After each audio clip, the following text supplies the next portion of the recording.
তুমি হিন্দু, আমি মুসলমান, সে বৌদ্ধ ও খ্রিস্টান,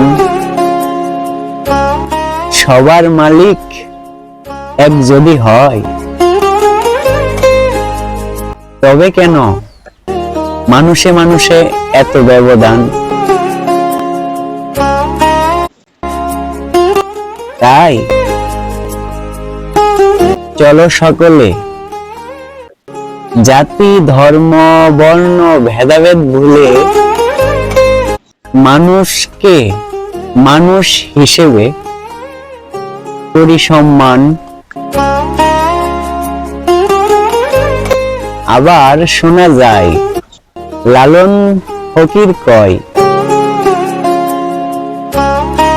জলে যেমন চাঁদ দেখা যায়, ধরতে গেলে হাতে কে পায়, তেমনি যে আছে সদাই এই মানুষে মিশে, এই মানুষে সেই মানুষ আছে। মানুষ ছাড়া খেপারে তোর মূল হারাবি, মানুষ ভজলে সোনার মানুষ হবি।